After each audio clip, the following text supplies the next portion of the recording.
Hi, இன்றைக்கி நம்ம ஜேஐபி இகேஇபி என் கேள்விக்கு என்ன பதில் ப்ரோக்ராமில் வாசகர் அனுப்பிய கேள்விக்கு நம்ம இன்றைக்கி பதிலை பார்ப்போம். மிஸ்டர் எம் சரவணன் மடிப்பாக்கத்திலிருந்து அனுப்பியிருக்காங்க. மடிப்பாக்கம் சென்னையிலிருந்து அனுப்பியிருக்காங்க. சார், எனக்கு ஏஜ் 35 இயர்ஸ் ஆகுது. எனக்கு புதுசாக சர்க்கரை நோய் கண்டுபிடிக்கப்பட்டிருக்கு. டாக்டர்கள் இந்த இன்சுலின் கொடுத்துருக்காங்க. மார்னிங் ஒரு 20 யூனிட், நைட்டு ஒரு 10 யூனிட்னு. இது தொடர்ந்து கண்டினியூ ஆகுமா அப்படிங்கிறதுல எனக்கு ஒரு அச்சம் இருக்குது. ரெண்டாவது பார்த்திங்கன்னா, இந்த இன்சுலினை தொடர்ந்து போடுவதால் எந்தவித உடலுக்கு பாதிப்பு எதுவும் உண்டா என்று கேட்டிருக்காங்க. சரி, எங்களை பொறுத்தவரை இந்த இன்சுலின் என்பது ஒரு அருமருந்து அப்படின்னு சொல்லலாம். நம்ம என்ன புரிஞ்சுக்கணும் அப்படின்னா, ஒருத்தருக்கு நம்ம சுகர் இருக்குதுன்னு நம்ம கண்டுபிடிச்சோம்னா என்ன அர்த்தம்னா, உங்கள் உடம்புல இன்சுலினுடைய அளவு குறைஞ்சிருச்சு. அதுதான் உண்மை. ஆரம்பகட்ட காலத்தில் இன்சுலின் அளவு குறையாமல் இருக்கலாம், இன்சுலின் வேலை செய்யாமல் கூட இருக்கலாம். ஆனால் பெரும்பாலான டைம் பார்த்திங்கன்னா இன்சுலினுடைய அளவு நம்மளுக்கு குறைஞ்சிருக்கும். அப்போ இந்த இன்சுலினுடைய அளவு குறைஞ்சிருக்கிறதுனால அப்போ நம்ம இந்த இன்சுலினுடைய அளவை நம்ம உயர்த்தணும். அதுதான் நம்மளுடைய நோக்கம். ரத்தத்தில் சுரக்கிற இன்சுலினுடைய அளவை உயர்த்தணும். இப்போ ஒருத்தருக்கு ஒரு நாளைக்கு 150 யூனிட் இன்சுலின் சுரக்குதுன்னு வச்சுக்கோங்களேன்.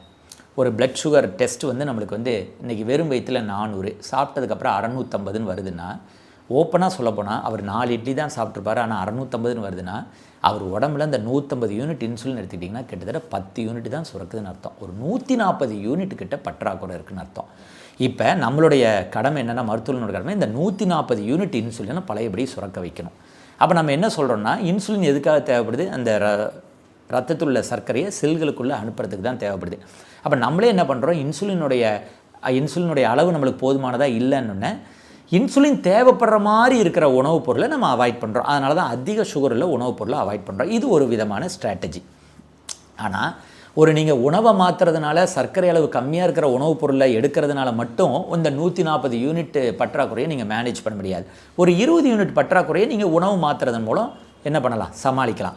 ஆனால் இன்னும் ஒரு 120 யூனிட் பற்றாக்குறை இருக்குல்ல, அப்போ நாங்கள் என்ன பண்ணுவோம்னா, ஒரு 30 to 40 யூனிட் பற்றாக்குறையை நாங்கள் என்ன பண்ணுவோம்னா ஒரு மாத்திரைகள் மூலம் சமாளிக்க பார்ப்போம். எப்பயுமே பார்த்திங்கன்னா ஒரு 40லேருந்து 50 யூனிட்டினுடைய பற்றாக்குறையை நம்ம மாத்திரைகள்னால நம்ம சமாளிக்க முடியும்.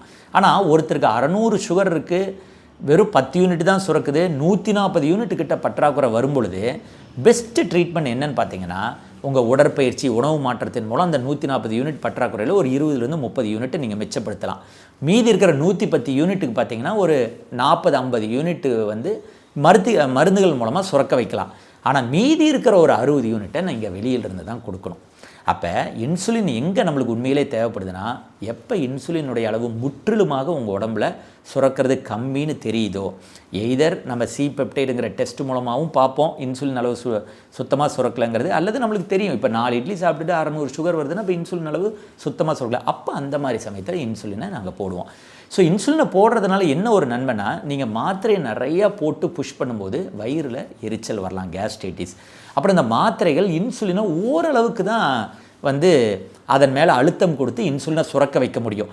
ஒரு 120 யூனிட் பற்றாக்குறை ஒருத்தருக்கு ஃபுல்லாக மாத்திரை எவ்வளோ தான் கொடுத்தாலும் அந்த கணையத்திலேருந்து இன்சுலினை சுரக்க வைக்க முடியாது. அப்போ நம்ம இந்த இன்சுலினை நம்ம வெளியிலேருந்து போடணும். இன்சுலினை நம்ம போடுவதால் எந்த உறுப்புக்கு எந்தவித பாதிப்பும் கிடையாது. இது இன்சுலினை குறைச்சி உங்களுடைய உடலில் நிறைய மாற்றங்களை உண்டாக்கும். அடிக்கடி யூரின் போகிறதெல்லாம் கம்மியாகும். நீங்கள் வெயிட் கம்மியாக இருக்கிறவங்க வெயிட் நல்லா கெயின் ஆவாங்க.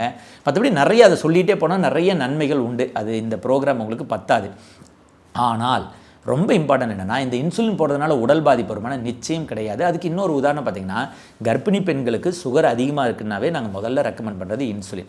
அப்போ கர்ப்பிணி பெண்களுக்கே நாங்கள் இன்சுலினை நாங்கள் ரெக்கமெண்ட் பண்ணும்பொழுது அப்போ மற்றவர்களுக்கு அந்த இன்சுலினை பற்றிய அச்சம் தேவையில்லைன்னு நான் நினைக்கிறேன். இன்னொரு விஷயம், இன்சுலினை நம்ம தொடர்ச்சியாக போடணுமா அப்படின்னா 600-700 சுகர் இருக்கிறவங்களுக்கு, 500லாம் இருக்கிறவங்களுக்கு நாங்கள் முதல்ல இன்சுலின் போடுவோம். ஆனால் சிலருக்கு அந்த குளுக்கோடாக்சிசிட்டி அப்படிங்கிற ஒரு மெக்கானிசம் மூலமாக சுகர்னுடைய அளவெல்லாம் குறைய அந்த குளுக்கோடாக்சிட்டி குறைய நம்ம உடம்புல இருந்தே இன்சுலின் ஃபர்தராக சுரக்க ஆரம்பிக்கும்.